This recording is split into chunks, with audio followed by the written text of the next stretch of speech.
G'day guys, welcome to another FriBaT, Friday Beers and Tools. This week we're going to review another nice Aussie boutique type beer. This is from the Four Pines Brewing Company. This is their Pacific Ale. Let's give it a go, not a twisty.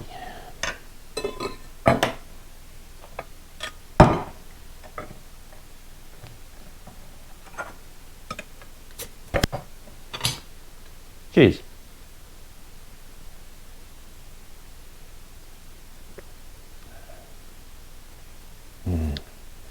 I've had this one before. This is a really nice Pacific Ale. It's got like fruity, fresh taste to it, like most Pacific Ales. Really nice with seafood. It's just a really nice, easy drinking beer.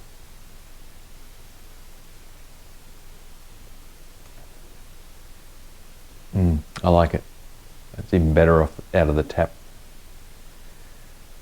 It's 3.5%, so it's not a high percentage alcohol beer, and this 330ml stubby is equivalent to one standard drink. So, yep. Out of my 5-spanner rating, this is a 5. It's a nice beer. Easy 5.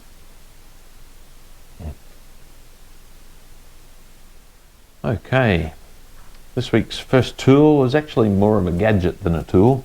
Those that know me know that I like gadgets just as much as I like tools.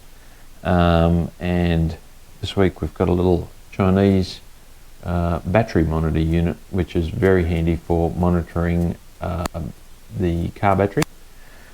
It only does up to 20 volts, so it won't work in a 24 volt setting, but it's perfect for most 12 volt car battery settings. It will work off 6 volts, so it could be used for motorbikes as well, although I think most of them are 12 volts now anyway.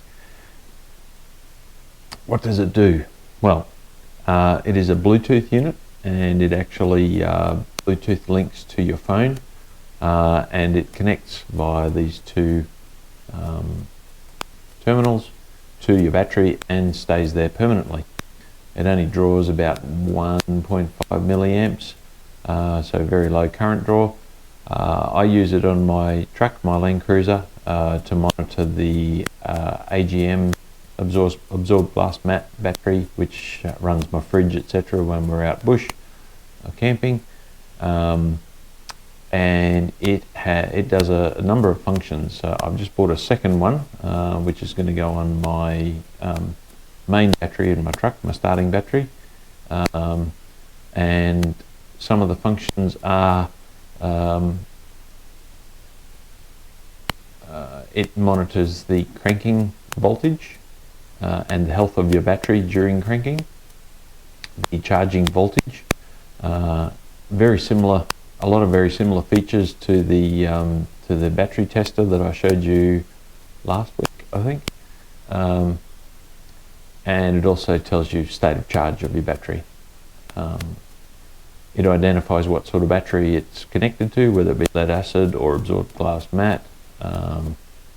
And it has a 10-meter Bluetooth radius, so it Bluetooths to your phone, and you download an app, whether you've got an iPhone or an Android like me.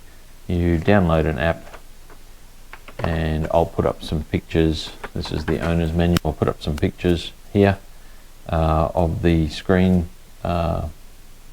dumps of what's on the phone. When it's not connected to the phone, this unit actually stores up to 35 days. One bit of paperwork says 35, one says 31, so stores a month worth of data, which then is downloaded to your phone when you reconnect to it.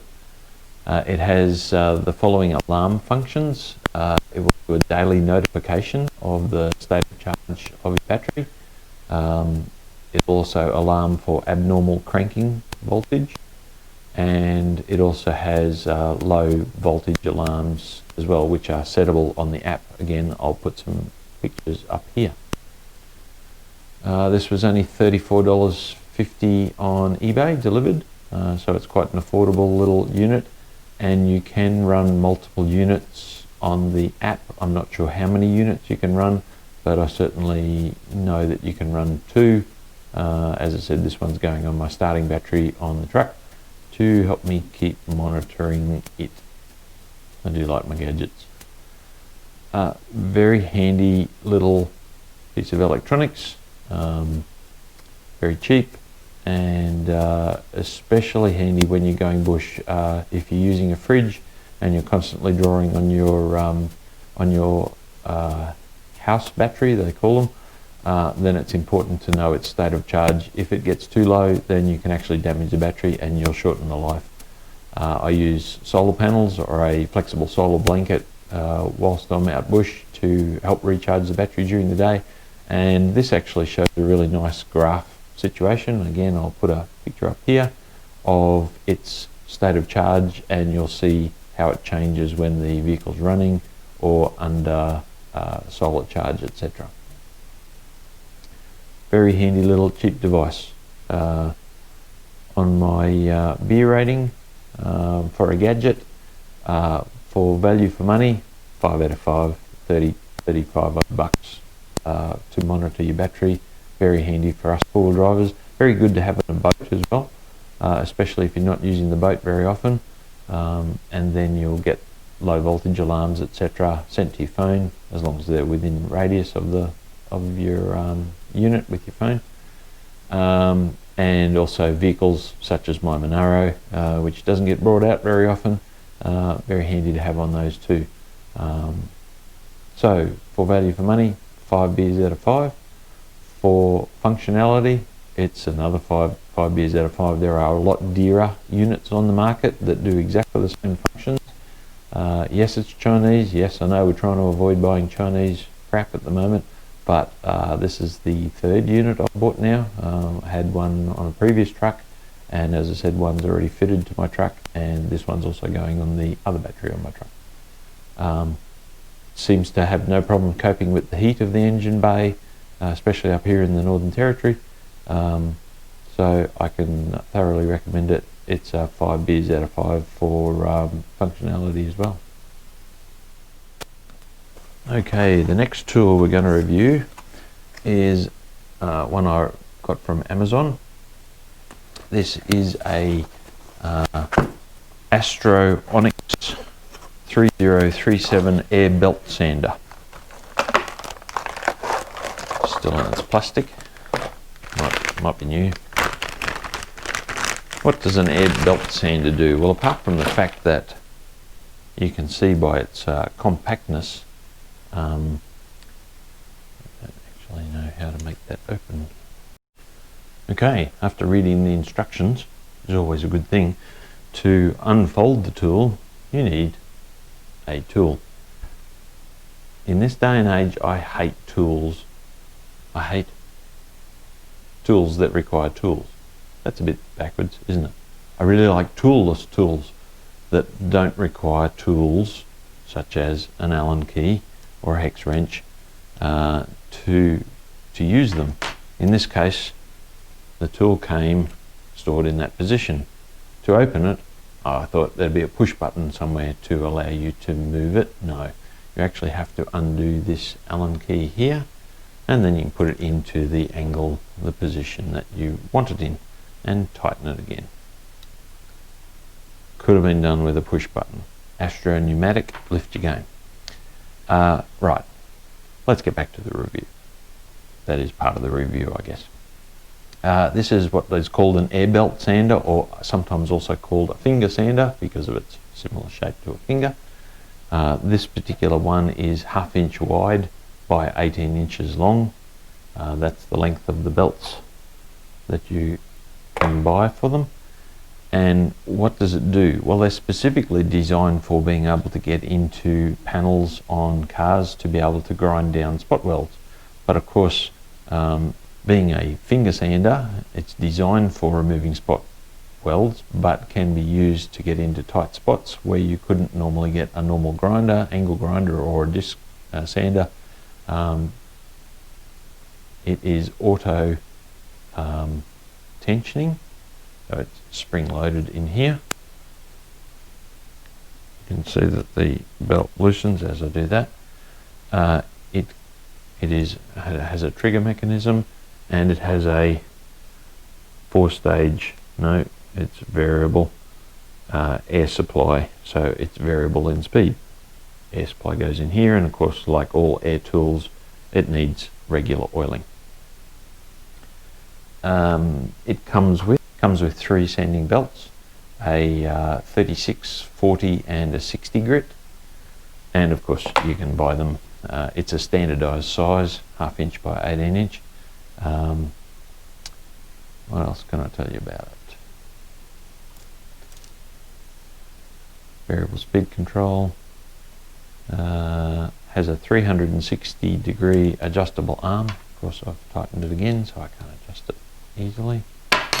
So again, working in tight spots, you can get it into the position that is comfortable for you, and that is a really good thing. They just should have made it a push button, or even a wing nut up here would have been a good idea. The belt's quick changes, and it auto latches. Apparently, yes, if you push it down far enough, it auto latches, allows you to take the belt off, put your new belt on,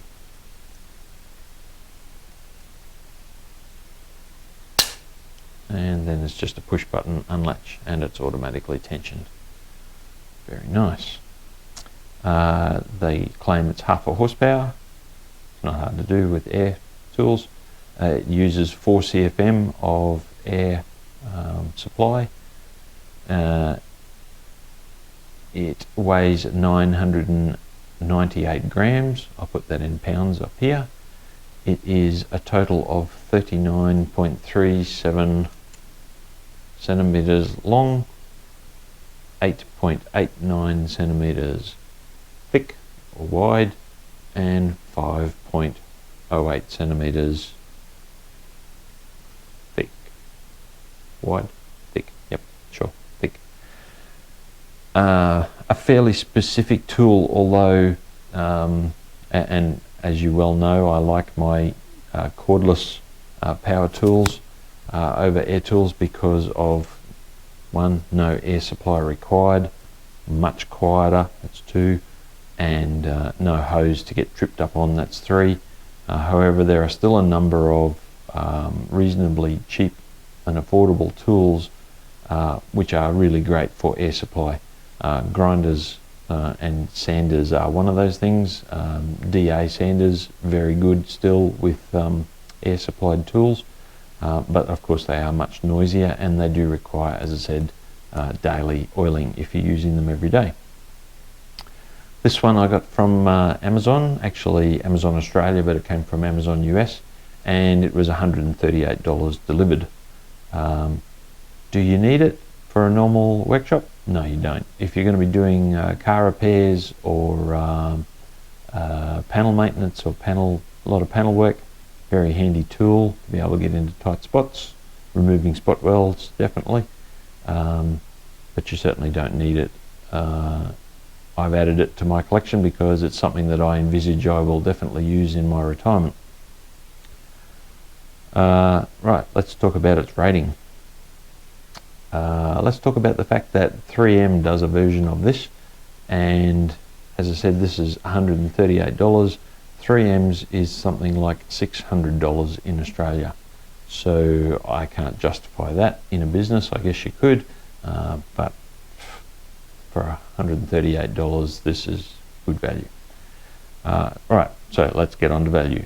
On my beer scale, value for money, let's give it a, you don't need it, so therefore it's not a necessity in your toolkit, but it is one of those specific tools that once you've had one, you kind of think back and go, wow, what did I ever do without that tool?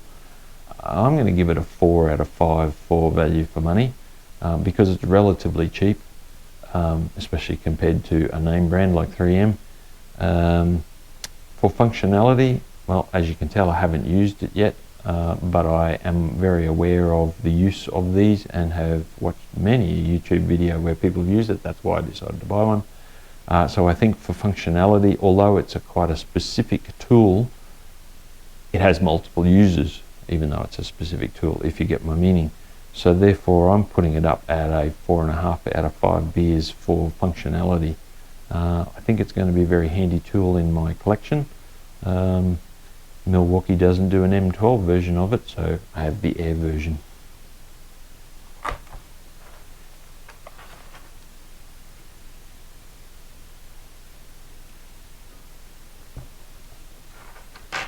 Rightio, that's it for this week's Friday Beers and Tools. Hope you enjoyed that. If you think somebody else will get some information or get some good ideas from this, or is interested in any of these tools that I'm reviewing, please pass it on and share. I really appreciate all of my supporters. We're now at, I think, 233 subscribers as I record this. That's terrific. We're coming along in small leaps and bounds, but that's good. I'm okay with that. Anyway, thank you very much for watching. More Brutus episodes coming up before Brutus goes to his new owner. Anyway, thanks for that's all for now. Cheers.